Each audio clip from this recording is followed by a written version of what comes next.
오늘은 여로보암 2세에게 베푸신 긍휼, 여로보암 2세에게 베푸신 긍휼이라는 제목으로 말씀을 상고합니다. 여로보암이 있고 여로보암 2세가 있어요. 여로보암은 북이스라엘의 1대 왕 이름이고, 또 오늘 나오는 여로보암 2세는 북이스라엘의 13대 왕입니다. 그래서 이제 이름을 따긴 했어도 같은 이름을 쓸 수가 없으니까 2세라고 이렇게 부릅니다. 그런데 이 여로보암 2세가 북이스라엘에서는 마지막 기회예요. 말하자면 하나님이 선민나라로 인정하시고, 그래도 이스라엘이 선민답게 하나님을 다시 경외하고 회복되기를 바라시는 마지막 기회의 사람, 그 사람이 지금 여로보암 2세라는 거예요. 그래서 여로보암 2세는 이 북이스라엘 왕들 중에서도 가장 오래 왕위를 지켰어요. 41년 동안이나. 그러니까 41년을 하나님이 참고 기다리시고, 북이스라엘도 다시 하나님 앞에 돌아오면 내가 선민을 또 써야 되겠다, 이렇게 기대를 하셨는데, 여로보암 2세도 결국은 하나님 뜻대로 돌아오질 않았어요. 그래서 우리가 한번 돌아봐야 되는데, 북이스라엘은 그래도 하나님이 뭔가 혁명을 통해서 이렇게 나라를 좀 바로잡는 일을 한 사람이 유일하게 10대 예후라는 왕이에요. 너무나 하나님이 그래서 기뻐서 예후에게 자손 4대까지 왕위를 물려주겠다. 근데 이제 자손 4대가 본인을 합한 4대일 수도 있고, 또 본인 빼고 4대로 내려갈 수도 있어요. 근데 사실은 이제 이 여로보암이 예후에서부터 시작하면 4대째거든요. 이 사람이 끝날 사람이에요. 그런데 스가랴라고 하는 이 아들이 왕이 됩니다. 그런데 6개월 만에 쿠데타가 일어나서 그 집안이 끊어지고, 이제 그때부터 마지막 쿠데타들이 왔다 갔다 하다가 결국 30년 후에 아수르에게 멸망당하는 거예요. 그러니까 그 뒤에 왕들은 뭐 기대조차 할 수가 없고, 마지막 기대했던 왕이 여로보암 2세라, 그 말입니다. 그래서 우리가 이 여로보암 2세를 하나님이 악한데도 불구하고 왜 긍휼을 베풀어 주셨는지, 그 이유를 우리는 알아야 된다는 거죠. 마지막 기회의 왕으로 삼으셨기 때문에요. 그래서 세 가지로 말씀을 나눠봅니다. 첫째, 북이스라엘은 여전히 악했다. 여기 23절 24절에 여호와 보시기에 악했더라라는 말이 똑같이 내려와요. 한결같이 똑같이 내려와요. 예후만 혁명을 위해 쓰시고 그만 순종했기 때문에 예후에게는 이제 그 말이 앞에 안 붙었지만, 모든 왕이 여호와 보시기에 악했어요. 그러면 뭐가 악했던 것이냐? 바로 1대 왕 여로보암이 왕이 되자마자 남쪽 경계선에 베들레헴, 북쪽 경계선 단에다가 애굽의 신을 갖다가 제단을 세워놓고는 이게 바로 여호와의 제단이다, 이렇게 백성들을 호도해가지고 처음 왕부터 계속 그 우상을 섬겨온 거예요. 그런데 그 우상 섬김이 한 번도 꺾어지지 않고 그대로 이어졌다는 거예요. 그래서 하나님이 마지막 기회를 여로보암에게 주시는데, 여로보암 2세도 여호와 보시기에 악해요. 여전히 첫 번 조상의 그 우상 숭배를 전혀 없애지 않았어요. 이렇게까지 지금 13대까지 내려오는 동안에 하나님이 계속 마음에 아파하시면서 기회를 주려고 했는데 그마저 그 기회를 줄 만한 사람이 없었던 거예요. 그래서 여로보암 2세를 41년 동안 왕위에 세우고 돌아오도록 마지막 기회 주셨어요. 마지막 기회라는 게 뭐냐? 금송아지 우상 없애고 여호와 신앙이 회복되면 되는 거예요. 하나님 다른 걸 바라는 게 아니고 금송아지 우상만 없애고 하나님을 다시 믿어라, 그거예요. 뭐 대단한 헌신을 하라는 것도 아닌데 그것도 안 됐다는 거, 그것은 그만큼 악이 뿌리를 내리면 그 악은 점점 더 깊이 들어가서 여전히 악한 나라를 만들고 그렇게 하나님으로부터 멀리 떠나게 만든다는 거. 이 세상도 지금 아담 이후로 6,000년의 역사가 내려오고 있거든요. 그러면 아담이 범죄한 이후에 6,000년 동안 크게 보면 인류는 어떻게 살았느냐? 점점 더 악하게 사는 거예요. 점점 더 악해져요. 우리가 뭐 지금 AI 시대니 뭐 새로운 로봇 시대니 뭔가 뭐 사람들이 막 꿈꾸고 이제는 일부 전문가들이 노력만 하면은 뭐 최첨단의 과학 기술로 그냥 돈을 벌기 때문에 이제 지폐가 필요 없는 시대가 될 거다. 3년 후부터 완전히 변화될 거야. 한국이 세계에서 최고 대표적인 나라가 될 거야 그러잖아요. 그럼 얼마나 좋겠어요. 근데 그만큼 악이 더 강해진다는 거예요. 이미 AI도 거짓말을 잘하고 로봇도 잘못하면 맞아 죽어요. 왜 그렇겠어요? 사람들이 하는 일들은 불완전해요. 하나님처럼 완전하게 한다면 몰라도 불완전한 인간들이 아무리 좋은 걸 하려고 해도 악한 영이 사로잡으면 그 모든 것들이 다 악의 도구로 바뀌는 거예요. 그래서 하나님이 7년 대환란을 괜히 말씀한 게 아니고 결국 막판에 그렇게 세계가 완전한 악에 사로잡혀서 끝장난다는 걸 아시기 때문에 계속 경고하시는 거예요. 우리가 뭐 잘 되려고 하는 사람을 막 초치려고 하는 게 아니라 이미 처음 시작부터 잘못되어 있기 때문에 결국은 돌아오지 못한다는 거예요.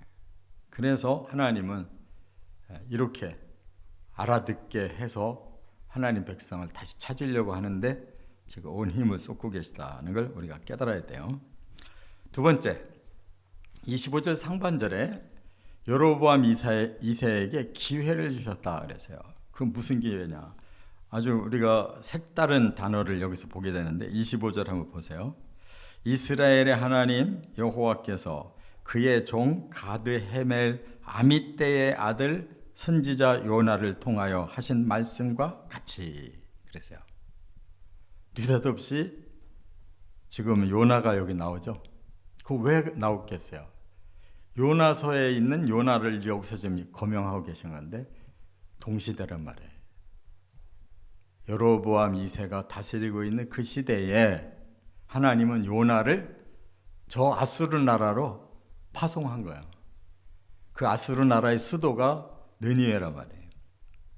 근데 요나가 저 아수르가 점점 지금 강대해지고 이 이스라엘이 지금 그 아수르 밑에 있는 아람 나라에게도 꼼짝 못하고 사는데 더 강한 나라가 이제 밀고 내려오면 우리 민족은 큰일 난다. 이런 의식을 가지고 있는데 하나님이 거기 가서 메시지를 전하라고 하니까 요나가 하나님 말씀을 외면하고 저 서쪽으로 도망간 거예요. 지금의 스페인 쪽으로 지중해 건너 도망갔어요. 북쪽으로 올라가라는 했는데 그랬다가 물고기 뱃속에 들어가 가지고 3일 동안 회개 기도하고 토해내서 다시 북으로 올라갔잖아요. 결국 느니웨에 가서 선포를 하는데 아주 불성실하게 선포를 그냥 조금 돌아다니다 말았단 말이에요. 그런데 그 느니웨 왕이 그 소식을 듣고는 전국에다가 영을 내리잖아요. 회개해야 된다. 심지어 짐승에게까지도 대회개를 하도록 그렇게 전 백성들이 대회개의 역사가 일어나잖아요. 그럼 그것과 이게 무슨 상관이 있느냐? 그 나라가 강대해지면서 분열이 생겼어요. 그래가지고 그들이 막 서로 으르렁거리고 싸울 때 이 나라의 왕에게 깨우침을 준 거예요. 그래서 그 분열이 잠잠해지는 동안에 겸손하게 있어서 이 남쪽 나라를 치지 못하게 하나님이 섭리한 거란 말이에요. 오히려 요나를 보내서 회개를 시키고 나라가 막 서로 분열이 일어나는 것을 잠재우는 그러한 가운데 그들이 조용히 있는 바람에 북이스라엘은 여로보암 왕을 통해서 변화시키려고 하신 거란 말이에요. 그러니까 이런 내용을 자세히 알면 얼마나 지금 실감나는 얘기인지 몰라요. 근데 이게 실패하는 바에 30년 후에 느니웨가 아수르가 쳐들어와서 북이스라엘 멸망하는 거예요. 그러니까 하나님은 뻔히 이 역사의 그 과정을 전부 아시기 때문에 이 사람에게 마지막 기회를 주고 요나를 파송하고 호세아를 파송하고 막 그러는 거란 말이에요 지금. 근데 뭣도 모르는 사람들은 전혀 무관심한 거예요. 우리 조상이 우리에게 준 이 신이 베델에도 있고 단에도 있으니 우리가 얼마나 좋냐. 이 신에게 복 받아야지 애굽처럼 저렇게 큰 나라 될 수 있지 않냐. 이런 생각하고 있으니까 뚱딴지 같은 일을 하는 거예요. 지금 이 세계도 똑같아요. 지금 사탄이 역사를 해서 이제 과학 기술이 지금 우상단지가 돼가지고 우리는 막 반도체만 먼저 앞서서 개발하면 우리나라는 천년 만년 잘 먹고 잘 산다 이렇게 지금 생각하잖아요. 근데 그런 게 아니라니까. 세계가 돌아가는 거는 하나님의 의의 기준으로 돌아가야지 불의의 기준으로 돌아갔다가는 끝장나는 거예요. 이것이 바로 여로보암 2세에게 준 기회였다는 거예요. 아수르를 잠깐 자정하도록 해서 그들이 가만히 있는 동안에 여로보암 2세를 통해서 나라를 개혁하려고 하신 거란 말이에요. 그래서 선지자들을 보내신 거다 그 말이에요. 그러니까 여기 가드 헤벨 아미떼의 아들 선지자 요나 정확하게 말씀하잖아요. 그가 이 시대 사람이란 말이에요. 이처럼 하나님은 기회를 주시려고 했는데 그 기회를 영적으로 살렸어야 되는데 영적으로는 못 살렸어요. 그렇기 때문에 하나님이 기회를 주실 때에는 그 잠깐이에요. 순간이에요. 그 기회 놓쳤다 그러면 다시 그 기회가 안 오는 거예요. 이 나라는 끝인 거예요. 이 신앙개혁의 기회를 놓쳐버렸어요. 세 번째, 그런데도 불구하고 베푸신 것이 있어요. 뭐냐? 25절 하반절부터 29절에 영토만 회복하게 하셨다는 거예요.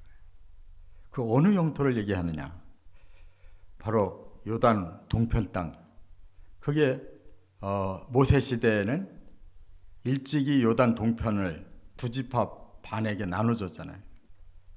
정복했기 때문에. 그런데 거기를 계속 아람 나라에게 계속 침략당해서 다 뺏겼거든요.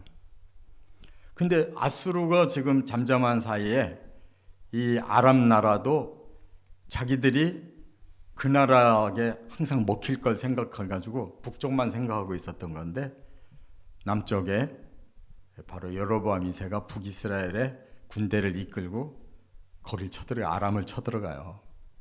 아수르가 가만히 있는 동안에 아람을 쳐들어가서 자기들의 영토를 회복했단 말이에요. 그러니까 하나님이 정말 원하는 건 영적 혁명을 원하는데 지금 이 왕이 생각하는 거는 자기들 뺏긴 영토를 요 상황에서 빨리 되찾자. 그러면 다 되는 것 같은 거예요. 지금 온 세계가 영토 전쟁만 지금 하고 있잖아요. 지금이라도 더 많이 자원이 많은 땅을 빨리 뺏자. 강대국 미국도 지금 그냥 노리고 있는 것은 다 그런 영토만을 더 노리고 있는 거예요. 미국이 신앙적으로 변화될 수가 없어요. 지도자가 그런 영토만 바라보고 어떻게 하면 더 많은 물자 가지고 세계 1등 국가를 계속 만들어 나갈 거냐만 생각하지, 처음 바로 그 신앙의 그 자유를 위해서 미국에 들어와서 그들이 어떻게 미국이라는 건강한 나라를 만들었는가를 다 잊어버렸어요. 그러니까 적그리스도가 어디에서 오겠어요? 그런 자들에게서 적그리스도가 오는 거예요. 영토 전쟁하는 가운데 와서 그거 해결해주면 저 사람이 세계 지도자다 그럴 거라고. 눈에 훤히 보여요. 성경만 제대로 알면 돌아가는 형상이 훤히 보여요. 정치학 공부 안 해도 훤히 알아요. 하나님의 계획이 여기 다 여실히 보이기 때문에. 그래서 여로보암 2세는 자기가 41년 왕노릇하면서 업적을 바로 영토 다시 회복했다는 업적만 하나 남기고 죽은 거라고. 그런데 어떻게 됐어요? 마지막 스가랴 왕을 세우고 나니까 6개월 후에 쿠데타가 일어나고, 또 그 사람이 또 쿠데타를 하고 잡으니까 또 한 달 만에 다시 쿠데타가 일어나가지고 한 달 왕하고 또 끝났어요. 우나임이라는 사람이 왕이 또 돼. 이렇게, 그러니까 30년 만에 망하고 마른 거란 말이에요. 그러니까 우리가 여기서 정신 차려야 되는 것은 신앙의 개혁인 거예요. 사람의 영이 변하지 않으면 제 아무리 뛰어난 정신력이 있거나 뛰어난 능력이 있어도 사람을 바르게 끌고 갈 힘이 없는 거예요. 영이 죽어버리면. 불이든 악이든 뭐 더러운 짓이든 뭐든지 해서 우리가 최고가 되면 되는 거다 이거야. 그게 세계의 지도자들의 생각이에요. 지금 정의를 부르짖는 지도자가 어디 있어요? 겉에 미사여구만 정의를 부르짖지 그 배후에는 전부 어떤 수단 방법을 가리지 않고 하는 거예요. 정치 지도자들이. 그래서 여기 보니까 하맛 어기로부터 아라바 바다까지 영토를 해보겠다. 아라바 바다가 사해를 말하는 거예요. 이게 그 이스라엘이 두 지파 반이 차지하고 있는 쪽이 저쪽 하맛부터 이 아라바 이 사해 지경까지 요단 동편을 다 뺏겼는데 여로보암 2세가 그거 찾았다고 그 업적으로 이렇게 남겨놨단 말이에요. 그거 있으면 뭐예요? 30년 후면 본토가 지금 아수르에게 먹혀가지고 아수르 정책은 북이스라엘을 멸망시킨 다음에 타민족을 북이스라엘 땅으로 끌어오고 북이스라엘 사람들을 타민족 나라로 다 쫓아버렸어요. 그래서 사마리아라고 하는 그 땅이 혼혈족이 돼버리니까 남쪽 유다 나라에서 이 사람들은 우리 민족 아니다. 그래서 예수님 시대에 유다 지역의 사람들은 사마리아로 안 지나가는 거예요. 왜? 저 선민들이 다 타락해가지고 타민족과 이렇게 피가 섞이고 종교가 섞이고 해서 저 사람들 우리 민족 아니다. 그래서 예수님 시대까지 그러한 역사가 온 거예요. 그래 놓고 서기 70년에 로마한테 덤벼가지고 로마의 티투스 장군이 군대를 끌고 와가지고 몇 년 동안 성을 포위를 하고서 완전히 죽였잖아요. 그게 마사다 전쟁이란 말이에요. 마지막 전쟁이. 그러고 나서는 이스라엘 전 민족이 해외로 다 쫓겨났어요. 1878년 동안 온 세계에 떠돌면서 살다가 1948년에 우리나라 독립 그 나라 세울 때 그 나라도 5월에 나라가 다시 세워지는 거예요. 그리고 지금 몇 년 됐어요? 얼마 안 됐잖아요. 그게 바로 종말의 타이머예요. 이스라엘이 왜 돌아오느냐? 그 약속하셨기 때문에. 나는 언약을 반드시 너희 선조에게 맺은 언약을 나는 끝까지 지킬 거야. 그들이 뭐 예수를 믿어서 돌아온 게 아니에요. 지금도 예수 안 믿어요. 그런데 왜 돌아오느냐? 마지막 기회 주시는 거예요. 하나님의 언약을 마지막으로 하나님은 기회를 주시는 거라고. 그래서 결국 그들 중에 구원받을 자들은 바로 유대인이면서 예수를 믿는 그들이 마지막 구원받을 자들인 거예요. 하나님의 말씀을 그냥 대충 알으면 아무것도 이해할 수 없습니다. 그러나 창세기부터 계시록까지 하나님이 뭘 중점적으로 말씀하고 있는지를 쫙 다 모아보면 너무나 선명한 거예요. 하나님 계획은. 저나 여러분이나 저 엉뚱한 거를 쳐다보고 흥분하면 안 돼요. 영적 혁명을 일어나기를 간절히 고대해야 돼요. 다른 소망은 없어요. 꼭 깨달으시고 바르게 잘 믿으셨다가 주님 앞에 들림 받으시기를 주의 이름으로 축원합니다.